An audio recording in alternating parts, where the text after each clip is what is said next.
curso, né, ter espaço próprio. E hoje as crianças vão permanecer aqui em cima, tá, gente? Infelizmente ela está intransitável para entrar nas salinhas, tá? Os jovens vão descer para a casa do Márcio, na sala, né, pelo momento.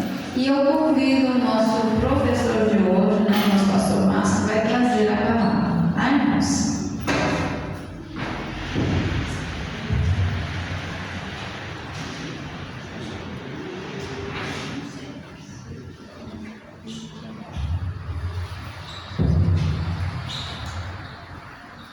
Bom dia, irmãos, graças a paz. Hoje vocês perderam o professor titular de vocês, não tem outro bom, vai mesmo. O presbítero André está viajando, né? Essa semana, acho que a outra também vai precisar viajar. Então, vocês vão ter que tolerar.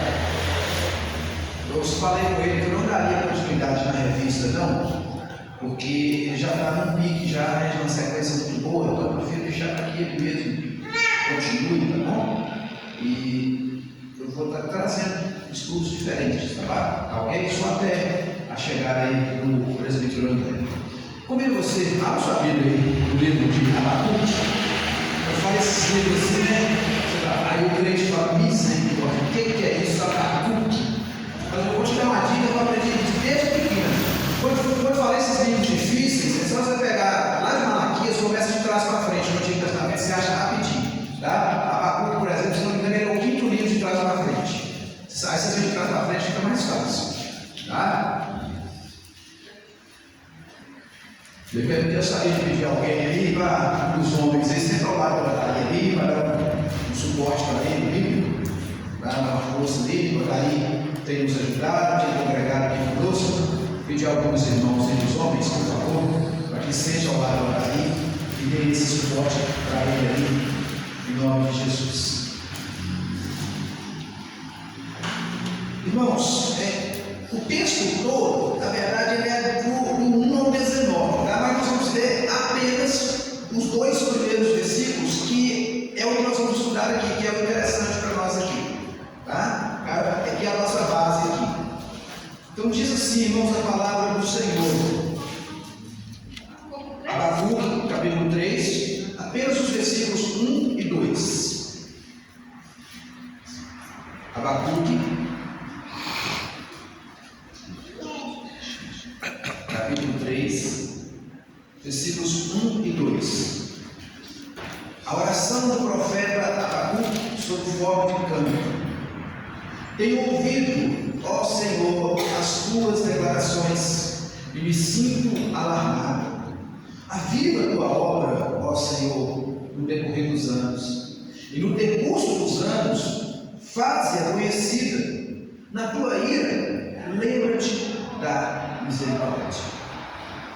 Paulinho já orou por mim, não parece que eu oro novamente, então, oração dessa, fala pelo mês inteiro. Né? Irmãos, quem se lembra aí da palavra-chave de Abacuque? Estou perguntando a vocês, eu sei que eu chorei, tá? Eu também não lembraria, não é vergonha, não. Não lembra, não, né? A palavra-chave do livro de Abacuque é: o justo viverá ou vive pela fé. É parecido com Hebreus, né? É parecido com o texto de Hebreus. O justo vive pela fé. Então, irmãos, nós já falamos isso outras vezes aqui, né? E o versículo-chave do livro de Abacuque é no capítulo 2, se você continuou a ler bem, está fácil para você. É no capítulo 2, o versículo número 4, que diz assim: eis o soberbo, sua alma não é reta nele, mas o justo viverá pela fé. Né? Muitos irmãos conhecem, né, a história de vida desse grande homem de Deus, desse profeta de Deus. E assim como muitos outros, Abacuque foi um homem também que viveu, né, uma vida intensa diante do Senhor. Deixa eu ler uma introdução aqui para vocês. E é muito interessante isso, nós já falamos isso aqui enquanto nós estudamos o livro, né, de forma panorâmica. O livro de Abacuque começa num vale profundo e termina nas alturas excelsas. O profeta vai do desespero à esperança, do temor à fé, da angústia avassaladora à exultação indizível e cheia da glória de Deus. E é verdade, irmãos, o profeta Abacuque foi um homem que, ele, segundo a Bíblia, o início do seu livro, os seus lamentos, os seus murmúrios, Deus, o senhor vai dar uma resposta? Não. Ele começa numa angústia tremenda, que esperava algo do Senhor, que foi lá na profundidade do desespero mesmo. E se a gente parar e analisar a vida do profeta Abacuque, ela não foi muito diferente da nossa, não. Ou daquilo que nós vivemos. A diferença dele é só o tempo e as circunstâncias dele para nós. Quem é que não vive volta e meia, não dá uma mergulhada no mar na profundidade de problemas? Quem é que volta e meia não dá vontade de descabelar? Só eu, Otaí e o Vicente, não. Nós precisamos disso, não. O Zé Vicente também não. Paulinho não. Paulinho não dá barba, né? Então, assim, quem nunca passou por um momento de desespero? Qual de nós, em algum momento, por qualquer motivo que seja, já não chegou ao ponto de falar assim: Senhor, o Senhor está mesmo comigo? Quem é que nunca disse isso aí? Eu creio que a vida do profeta Abacuque foi mais ou menos isso. Por isso que chega ao ponto de trazer a letra daquela música Fernandinha, ainda que a figueira não floresça, foi o exemplo de fé. Então ele começa com um grande lamento, com um murmúrio profundo, com uma angústia profunda na sua alma, trazendo grandes dúvidas para a sua vida, mas ele finaliza demonstrando essa fé. Ainda que a videira não floresça, ainda que a figueira não produza fruto, não tem problema. Eu vou continuar crendo no Senhor. Eu vou continuar crendo que o Senhor é Deus. Mas essa esperança de Abacuque, ela nasceu em meio ao desespero. É interessante saber disso. Que a esperança, sobre uma esperança que nasce do desespero. Você parou para pensar nisso? Uma esperança que nasce do desespero. Foi absolutamente ou literalmente isso que acontece com Abacuque. E Abacuque aí vai nos trazer, irmãos, alguns ensinamentos sobre a palavra de oração que nos coloca no caminho da restauração. Então Abacuque ele vai e ora ao Senhor. A palavra de oração que nos coloca no caminho da restauração, que vai ser esses dois versículos que nós lemos, mas o texto é completo. Chegando em casa, você pode ler. A palavra de Deus e a oração são os dois grandes instrumentos que nos levam à vitória. Ouvir Deus por meio da palavra e falar com Deus por meio da oração são a receita para uma vida vitoriosa. Hoje nós vimos aí os coaches aí, porque está difícil encontrar pastor, mas o coach tem que ser, não falta não. Ensinando aí o segredo do sucesso. Eu gostaria de compartilhar com vocês. Me fala aí o segredo do sucesso que vocês já ouviram por aí. Não da Bíblia, mas por aí. Fala o segredo do sucesso aí. Dá para receber. Oi? Eles falam que tem que dar para receber. Esse é um dos, tem que dar para receber. Mas usando esse estímulo para quê? Para que as pessoas, para a arrecadação da igreja.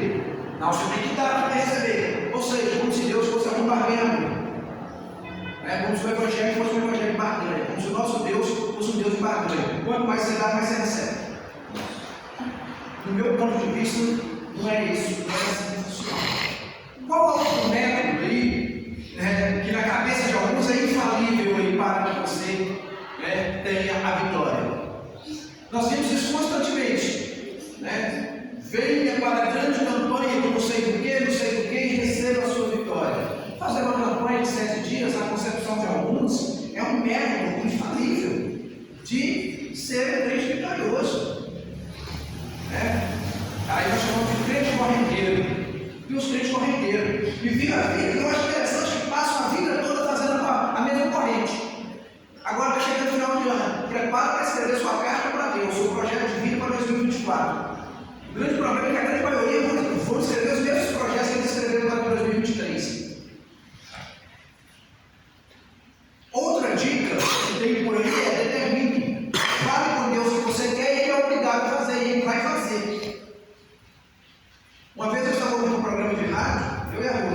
E aí, uma mulher lá dando um testemunho que a amiga dela parou de fumar, mas ela falou com Deus: Deus, se o Senhor não quiser a minha amiga parar de fumar, eu pago o serviço do Senhor. O Senhor não vai ser nada mais para mim. Ela deu esse testemunho. Se o Senhor não fizer a minha amiga parar de fumar, eu paro de servir o Senhor. Ah, se eu fosse Deus, na voz dela, daí eu obedeceria. Eu ia obedecer também, você está doido? Não é? Uma ameaça grave dessa, Paulo, não tem que obedecer Deus. Se o Senhor fizer o que eu quero, eu paro de servir. Talvez seja um dos segredos de sucesso que muitos aí se têm ensinado por aí. Mas com essa palavra aqui de Abacuque, nós vamos destacar aqui 3 pontos importantes, 3 ensinamentos muito importantes que nós aprendemos aqui, 3 verdades que nós aprendemos com esse homem de Deus, tá? Para termos esperança em meio ao desespero. E isso fica muito claro, esses 2 versículos são muito, mas muito claros mesmo. E a primeira coisa que nós precisamos aqui, para termos esperança em meio ao desespero, ou para que a esperança nasça em meio ao desespero, a primeira coisa é essa: ouvir a palavra de Deus é a única maneira de enfrentarmos vitoriosamente a crise. Ouvir a palavra de Deus é a única maneira que nós temos para enfrentarmos vitoriosamente a crise. De onde você vai buscar recursos, irmãos? De onde nós vamos tirar recursos? Vocês conseguem compreender? Porque você pode chegar a qualquer igreja presbiteriana, ela não existe, até hoje eu conheço, não existe uma igreja presbiteriana que não tenha estudo bíblico. Pelo menos das que eu conheço até hoje, desde os meus 6 anos de idade. Estou com 45. Desde os meus 6 anos de idade, eu não conheço até então. Está sendo transmitido o culto aí, ou melhor, vai cair nas redes aí. Se você é presbiteriano, sua igreja não tem estudo bíblico, reveja seu conceito presbiteriano. Eu não conheço a igreja presbiteriana que não tenha estudo da palavra de Deus. Então, ouvir a palavra de Deus é a única maneira de enfrentarmos de forma vitoriosa a crise. De onde você busca recurso? E aí, qual é o segredo para o sucesso da vida do crente? Agora eu volto a pergunta novamente: é determinar para Deus? É fazer barganha com Deus? Não, de acordo com o profeta aqui, de acordo com Abacuque, o versículo começa aqui, ou melhor, versículo 2: tenho ouvido, ó Senhor, as tuas declarações. O profeta só começou a entender as situações quando de fato ele passou a ouvir a voz de Deus. Por que nós somos chatos com o estudo bíblico? Por que nós cobramos o estudo bíblico? No meu humilde ponto de vista, eu acho que o culto que deveria botar a igreja deveria ser o estudo bíblico. Quero deixar uma sugestão para os presbiterianos: mudarmos o culto de louvor e adoração na quarta e estudo bíblico no domingo. Irmãos, ontem eu estava conversando com o Bob em casa e falando sobre isso com ele. Ele é católico. Conversando com ele sobre isso. A forma que as pessoas estão usando para buscar a Deus. Sim. E sempre buscando a forma mais fácil que tem. Sempre do lado mais fácil. Sim. E, como se diz, fugir de compromisso, né? Com a palavra de Deus e tudo. Então a tendência é sempre ir do lado mais fácil. Porque é confortável para mim. Confortável. Para mim, receber uma bênção de Deus, eu procuro a forma mais fácil que você está falando aí, é mais tranquilo para mim. Não é, entendeu? Eu não tenho compromisso, eu não tenho que estudar a Bíblia, eu não tenho que fazer nada. Só basta terminar, eu vou ali e dou uma ofertazinha, ou eu vou ali e dou uma cesta básica. Então eu sempre buscando a forma mais fácil de ganhar a bênção de Deus. Sim, falando com ele sobre isso. Exatamente. Então, buscar a forma mais fácil, será que está correto? Será que é a forma mais correta de eu fazer isso? Exatamente. Será que eu estou me santificando fazendo dessa forma? Que benefício espiritual é? Exatamente. É isso que eu pensei quando eu falou sobre isso. Paulo, e é a pura verdade, Essa semana, gente, nós foi colocado no grupo, nosso grupo de velocidade,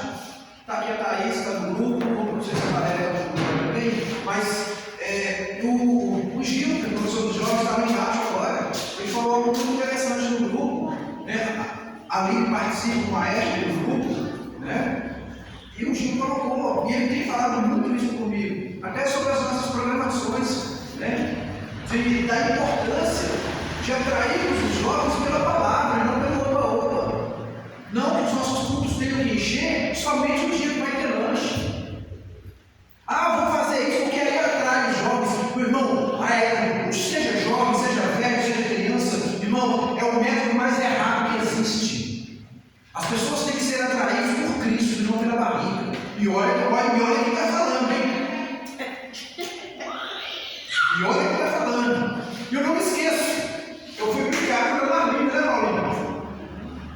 Ele me escuta quando eu fico com a voz da experiência. Olha o que a Paulinho falou comigo. Eu falei, olha, eu ia para a igreja só para comer. Mas você prega, né? Mas, irmãos, a gente brinca em tudo. Mas, na minha infância e adolescência toda, eu não perdi um estudo bíblico. Eu não perdi. Já aconteceu vezes, talvez esse vídeo possa chegar no pastor Liberalinho, que a maioria de vocês conheceram. Eu chegou vezes, tinha vezes, que no estudo bíblico para ele viajava, eu assumia 15, 16 anos de idade. Para uma igreja novo dessa aqui. Não para a glória de ninguém, mas porque a gente buscava estudar a palavra. Com 16 anos de idade eu já trabalhava registrado. Mas no sábado, meio-dia, eu saía e ia para a casa do pastor. A Ana, a esposa dele, já deixava o meu almoço guardado na casa dela. Então eu não ia para a minha casa. Eu ia chegar em casa 5, 6, às vezes 19 horas, porque teve uma época que o curso de catecúmenos acontecia às 18 horas na igreja. Então eu saía do estudo bíblico com ele e eu já dava aula para a classe de catecúmenos. Então eu tinha que ir direto para a classe. Com 16 ou 17 anos de idade. Isso era muito bacana, irmãos. Isso me mostra, isso me fez passar pelas lutas que passo, entendendo que o Senhor está no controle. Então a forma de passarmos, de enfrentarmos as lutas de forma vitoriosa, é ouvindo a palavra de Deus. É na palavra de Deus que encontrar recursos. Está vendo por que às vezes o vento assopra e derruba esses crentes no oba? Porque não tem firmeza na palavra de Deus. Eu já falei aqui outras vezes, por que eu não gosto de estatística, eu não confio nessas estatísticas que tem por aí. Por que eu não confio? São 100 milhões, quantos milhões de evangélicos? Eu não acredito. Porque tem pessoas que estão na igreja, que batizaram, porque simplesmente se batizaram, porque o pastor é gente boa. Às vezes porque a esposa do pastor trata bem a mulher. Não, porque o grupo de jovens é bacana, lá tem muito culto, eu pulo, eu salvo. Porque lá tem isso, porque tem aquilo. Mas você não ouve as pessoas dizerem, eu estou ali porque eu amo Jesus. Porque eu ouço a palavra de Deus, porque eu sou tocado pela palavra de Deus. Você consegue entender por que tem um monte de crente hoje aí de calça frouxa? Porque não, na verdade, não se converteram. Não se converteram. Não se converteram. E qualquer luta que passa, para ele vai ser a pior luta da vida dele. E a grande maioria perde muita luta. Vão perder porque não estão firmados na palavra. E vou deixar uma coisa bem clara. Não estou falando de lei bíblica toda, não. Se tem uma coisa que me tira do sério, é crente me botar papo para cima de mim, porque eu já li a Bíblia toda tantas vezes, eu estou me lixando. Quantas vezes você já leu a Bíblia? Eu quero saber que tanto dela você pratica. Que tanto dela você pratica. Isso é o mais importante. Aí, quando nós ouvimos a palavra, e o que a própria palavra nos ensina? João, o Senhor falando através de João, com uma das igrejas da Ásia. Ou melhor, começando o Apocalipse, o início do livro do Apocalipse, capítulo 1, versículo 3. Bem-aventurados aqueles que leem e que ouvem as palavras dessa profecia. Aí a pessoa está vendo? Eu sou feliz porque eu ouço e porque eu leio. Só que ele continua, meu irmão, com detalhes.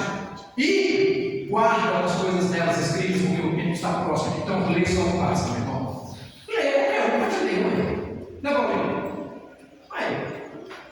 Quantas pessoas aí fora? Você está achando que tem gente aí fora que não é evangélico, não lê a Bíblia, não? Que está fazendo. E às vezes tem vida até melhor que outros crentes. E aí?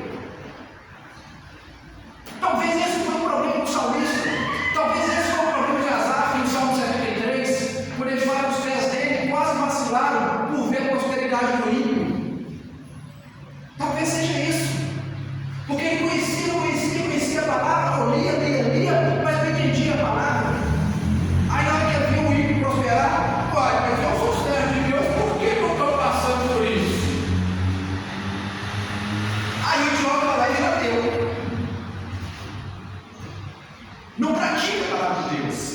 Sabe por quê, irmãos? Porque se praticasse mesmo, irmãos, deixa eu te informar duas coisas.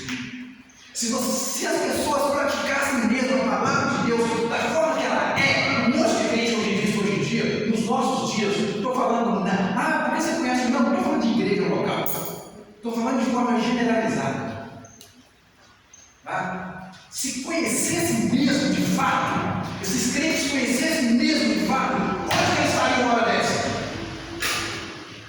Domingo, 9h51. Não estou falando aqueles que realmente não têm condições. Tem alguns que realmente não têm condições. Estão enfermos, estão trabalhando, realmente não têm condições. Mas o crente mimimi, cheio da onda, que uma hora dessa está em casa à toa. Se conhecesse mesmo a palavra, estaria longe. Na igreja, então não conhece. Não veio para cima de mim, não, que não conhece. Não conhece. Não conhece. Assim como apóstolos serem curados, o meu coração anseia por ti. O verdadeiro convertido, ele anseia por Jesus o tempo todo. Tudo dele é Jesus. Ele chega a ficar chato.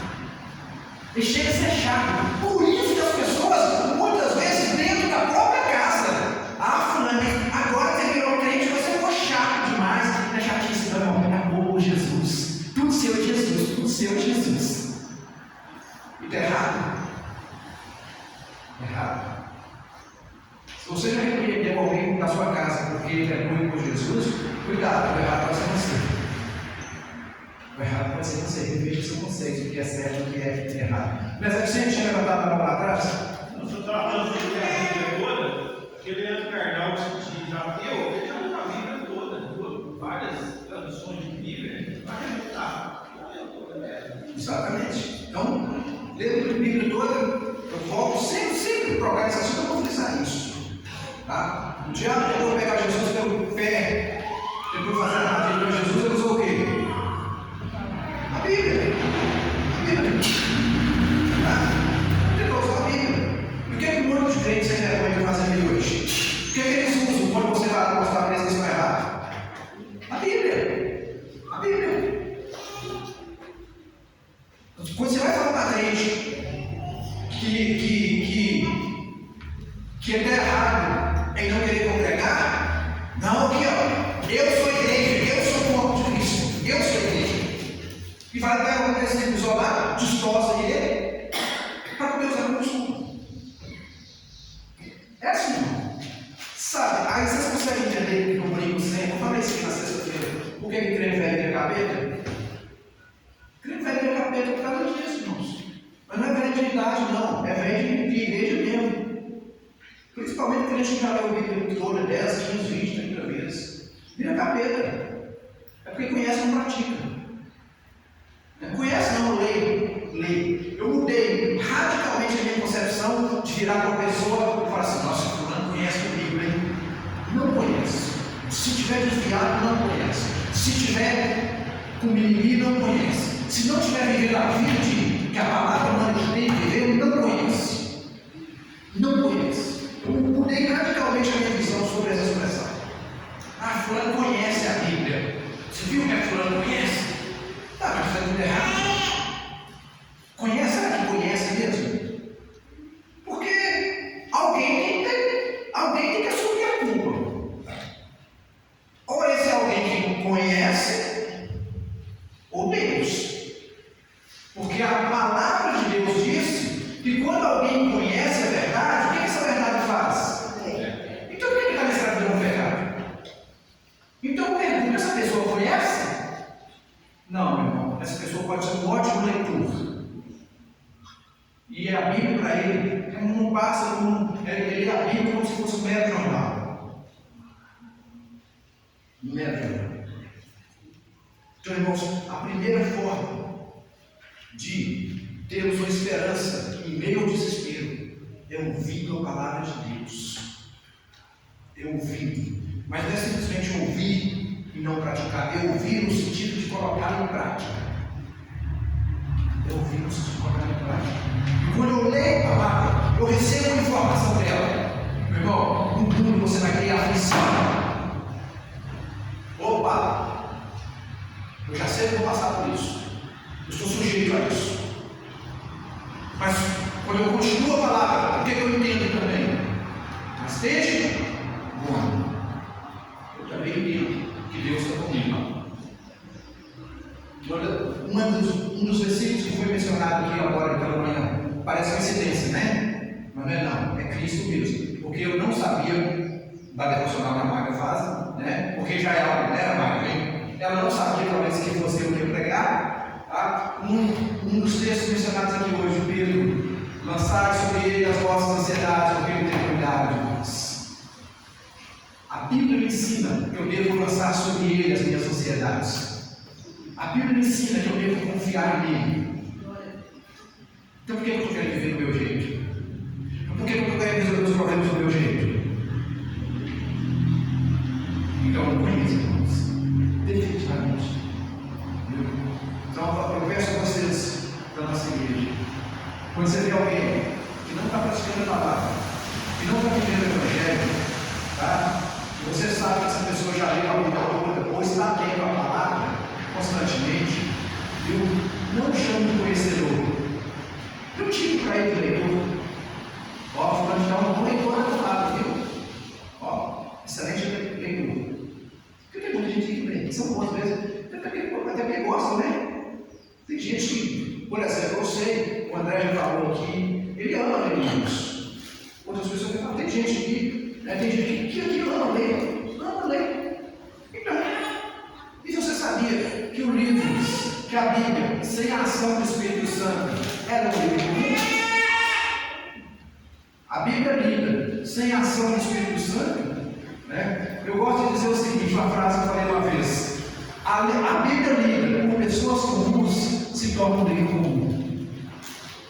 Mas a Bíblia lida por uma pessoa cheia do Espírito Santo de Deus, e ela é a palavra de Deus.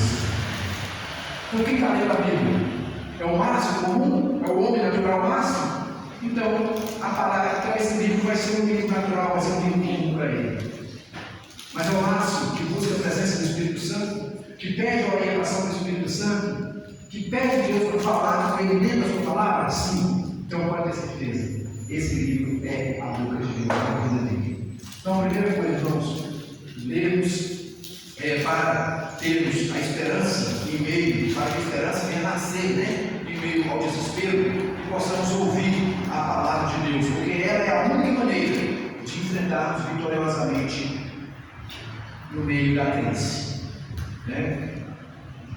Então, só que tem uma coisa: quando eu ouço a palavra de Deus, acontece algo também diferente da minha vida. E é o conhecimento, é o conhecer a Deus que vai me mostrar isso. Por quê? Olha só, ouvir a palavra de Deus deve fazer o quê?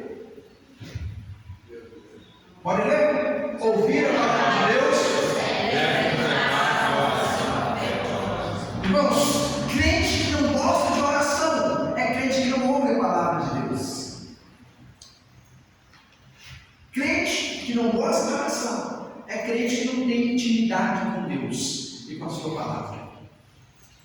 Porque o que aconteceu aqui com o profeta? Assim que ele ouve a palavra de Deus,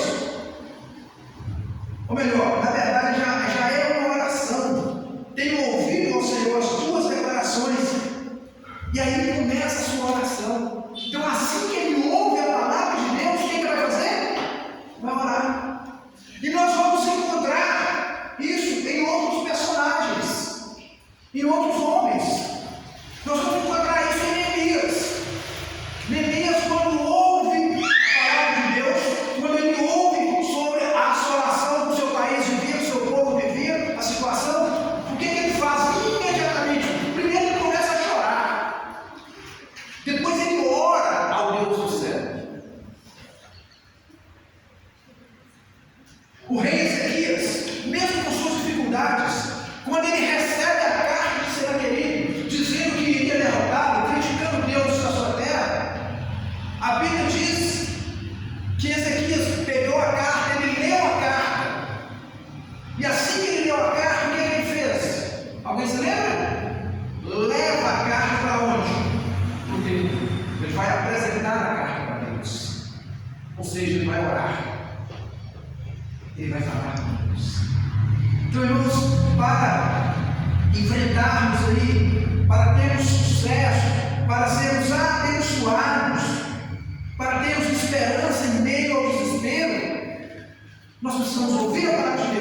E a palavra de Deus, ela nos leva a uma oração fervorosa.